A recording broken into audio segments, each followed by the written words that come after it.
I have chosen 3 bottom tier heroes to play a lot of and see how much I can win and how strong or weak are they. I lost most of the time with these, but there are bright spots. These are just my observations as I have played these characters. I based the character tiers off of this website. So I'm choosing the lowest pick rate for which characters I play as. First character up is Sinclair. I see Sinclair as more of a utility hero than a killer.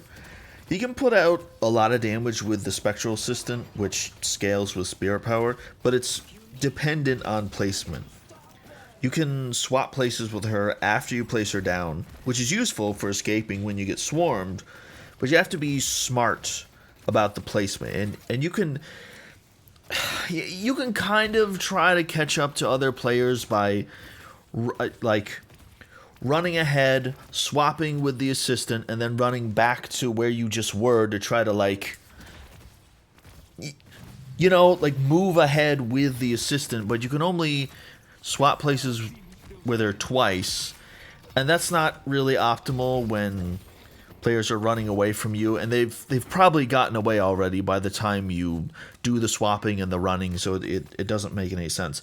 That said, this ability is strong. I mean, once you place it down and you've got like a team fight or something going on, you can be slamming out a whole lot of damage. I wouldn't change anything with this one. I do think it's pretty strong. The Vexing Bolt is harder to use. It requires timing. So the further it travels, the more damage it does with an upper limit, and you can redirect it once. Instead of shooting it up and then back down to maximize distance and damage, which is what I did early on to very little success, I try to aim now directly at my target. Then I redirect it once to account for any moving around my target does. Little micro adjustment just to make sure that it hits. And if it hits, it does apply a negative 25% fire rate on the target, which is good against weapon damage focused heroes like Wraith, Haze, Venator. Your assistant will also fire a bolt too if to give you a damage boost.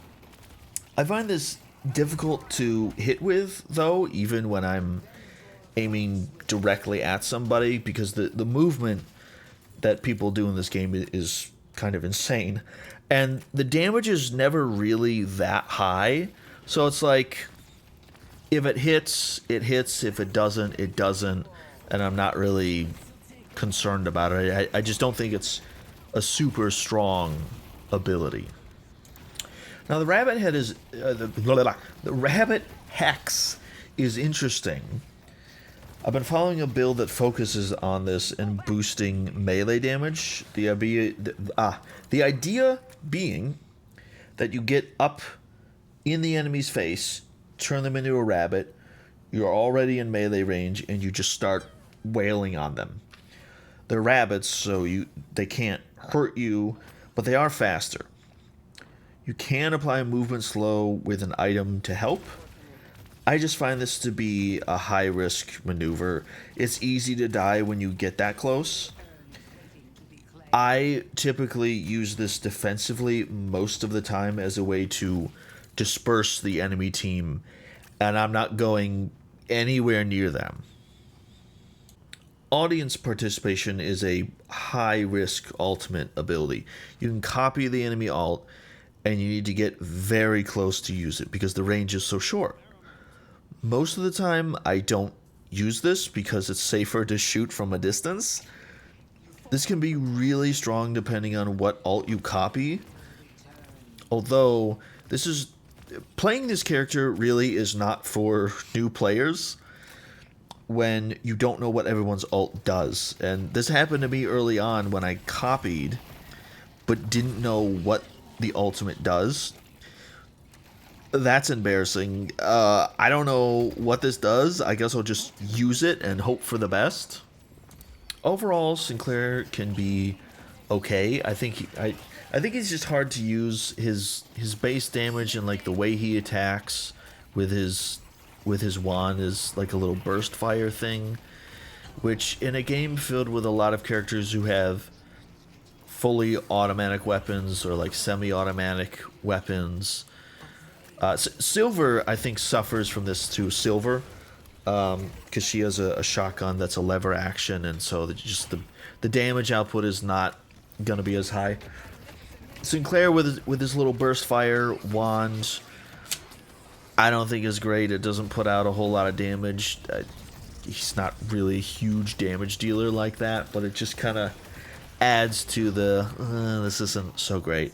But I do like to play as him. He's just he's difficult to use, and it's just not for new players, I don't think. Grey Talon is next. He's pretty bad overall. The charged shot is his best ability, as it can scale to do over 500 damage. It gets 2 charges when upgraded, and you can get more charges with shop items. So I've got 4 charges of this in this game.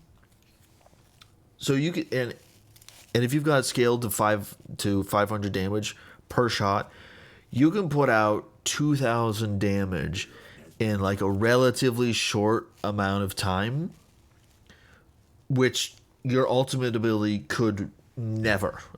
It could never. Let's talk about this ultimate ability. It's the Guided Owl, which you control its flight path.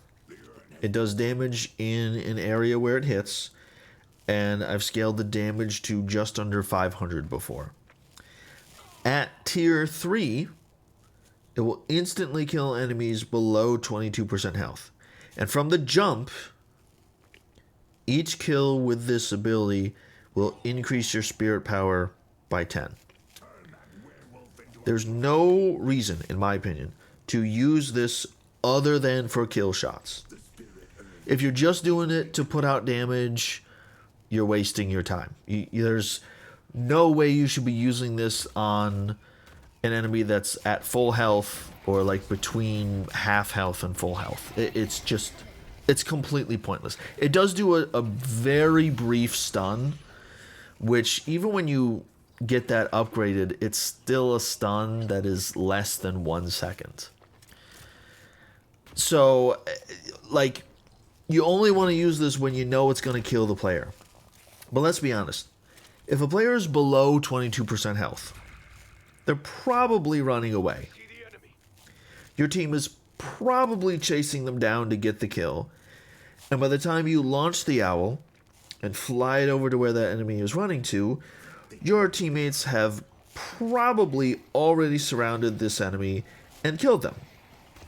The owl gets there too little, too late. And I've actually done testing with how this ability scales.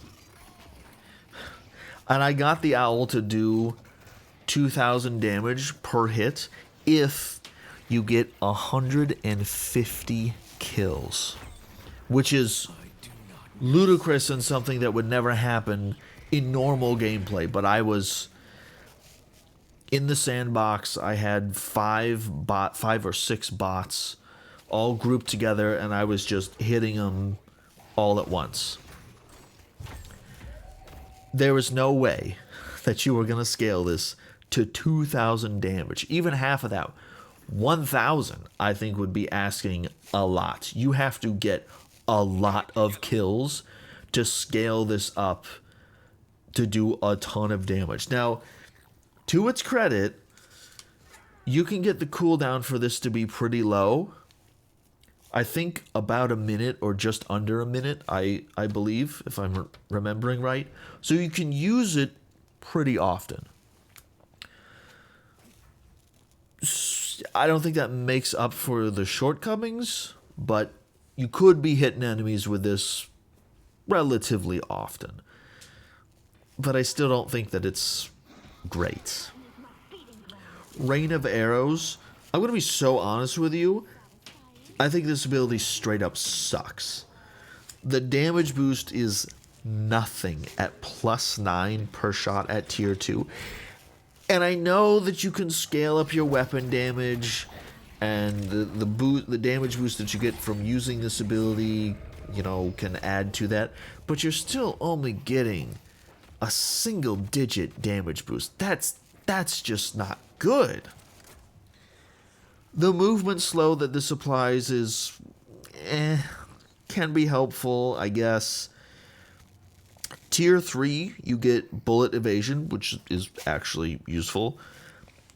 The bullet lifesteal and the spirit lifesteal, the former is not good because with low weapon damage, it's just not going to do anything. So you have to be spec'd into higher weapon damage. The latter can be good if charged shot is scaled up. But I mean, you'd have to strike a balance between weapon damage and spirit damage in order to take advantage of getting both of these, bullet lifesteal and spirit lifesteal, in one ability. You have to have balance here. And if you have a little bit too much balance, you're probably not going to get that charged shot juiced up enough. If this had a better weapon damage buff, that would help. I mean, +9 when it's fully upgraded. That's just not good enough. This is not a strong ability in my experience. However, it is nice sometimes when enemies are behind an object that you couldn't normally see around and you couldn't shoot them. Launching yourself up into the air and being able to get an angle on them, really nice. Actually really nice. You can maybe flush them out. I won't deny getting the angle is good, but still, I just don't think this ability is very good. The Spirit Snare gets triggered more often than I thought, and I think that's mostly because an enemy player will be... I'll put down the trap, and then an enemy player is focused on fighting somebody else, and they just back into the trap. It's not like... I mean, it's blatantly obvious when you see this on the ground what it is, and you can avoid it, but... yeah, I think people are just getting distracted fighting somebody else. They back into it and don't realize. Because walking into this, you get a movement slow, which is good. Silence, so they can't use any of their abilities. A disarm, so they can't shoot their weapon. And no item usage. Plus, they get a bullet resist debuff at the second tier for this ability. That's really strong. And... it provides area denial. So it's fine, I guess, that it's clearly visible on the ground, because if you don't want players to go in certain directions, you throw down this trap and are like, no, don't go that way. And you can kind of strategize like that, or I guess that's like tactics. You can use those tactics to be like, no, don't want you going over there. Not really trying to trap you, I just don't want you to go in that direction. I don't think I would change anything with this, because like I said, people walk onto it more often than I was expecting. I thought it would be very obvious and they wouldn't walk into it. I like this ability. I think it's pretty useful. Grey Talon is my least favorite of these three characters.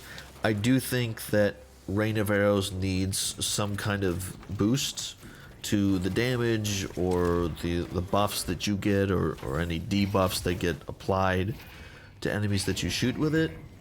And I think the Guided Owl, it would be great if the stun duration was a bit longer, or apply a heavy movement slow or something like that. Because when this doesn't get a kill, and the damage that this ability... it's not getting a damage boost if you're not getting a kill. So having reasons to use it other than a kill shot would make this ability like actually useful. So if it applied a longer stun or the movement slow, that would be more useful. Viper is the last character that I want to talk about, and when I came up with this idea, she had a lower pick rate than what she has now, and she was in the D tier, and now she's in C tier. But I'm still going to talk about her because she's still on that lower end of pick rates. I know that Holiday also has a low pick rate, also D tier. I played like one game with her, but I don't want this video to take any longer, and I'm not gonna go back and like try to cram in a fourth character. It is what it is. I know Holiday is down there. Not in this video. I like the dagger ability. It does okay damage and movement slow, both of which stacks on multiple hits. There's a bullet resist debuff, which also stacks. It has a faster cooldown when upgraded to tier 3. So if you hit with the dagger, cooldown is, 55% refunded, so you can throw more daggers. I like this ability. I think that it could use either a base damage boost slightly, or boost the amount of damage that gets stacked per hit. Other than that, I just need to work on my aim and actually hitting with this so I can get stacks. Lethal Venom is the finisher. You can upgrade this so your bullets apply venom, which is wonderfully helpful. And the venom does burst damage inversely proportional to the amount of health the enemy has. I don't think this ability really needs anything unless they wanted to boost the damage a little bit more. The enemy's health does have to be pretty low for this to work. Like you can't hit somebody that's at like half health. It's not gonna kill them. Even at like 1/3 approximately of their health, they're probably not gonna die from getting hit with this. So they've got to be pretty low, and you gotta feel like they're gonna run. I don't think I can catch up and do enough damage to them. Otherwise, hit them with the lethal venom, and then they'll just die as they're running away. Her third ability is called Slither, which increases your slide distance. I forget sliding is a thing in this game all of the time. You get infinite ammo when you do it, which is strong on a high rate of fire character like Viper. I forget about it most of the time, and I don't see a lot of people using sliding in this game. Like I see people jumping, I see people dashing all the time, but sliding, I just don't see it very much. So I don't think this is an ability that people are really engaging with all that much. I will say you do get more stamina and a barrier when you upgrade this. You get +2 stamina, which is pretty huge, actually. The stamina increase is good for being able to chase down players and get the kill. The barrier is nice when you slide. You're a little bit less likely to die. I do think you're kind of in a vulnerable position when you're sliding. But I should slide more. I should try to use that more, because I don't really do it, like, ever. Her ultimate ability, the Bola, is good. It's just good. Low cooldown once it's upgraded. Stops enemies in their tracks when they get petrified, and when they're petrified they can't move. They're turned to stone. They can't do anything. And you can petrify everybody in the AoE once it's upgraded, which is great for stopping a team fight that your team is losing, or if you're being chased down. It pauses everything. Before tier 3, this will do a movement slow in the AoE, also useful. I don't believe I've gotten many kills with this. This can be the kill shot move, but this is more of a disruptive, slow down or outright stop, chase a team fight. This can save your teammate's life if you use it at the right time. with this type of game in particular, there will end up being stronger characters and weaker characters. That does not mean you can never win as Sinclair, but I hope that by exposing the shortcomings of these characters, that can lead to improvements and making these more enjoyable to play.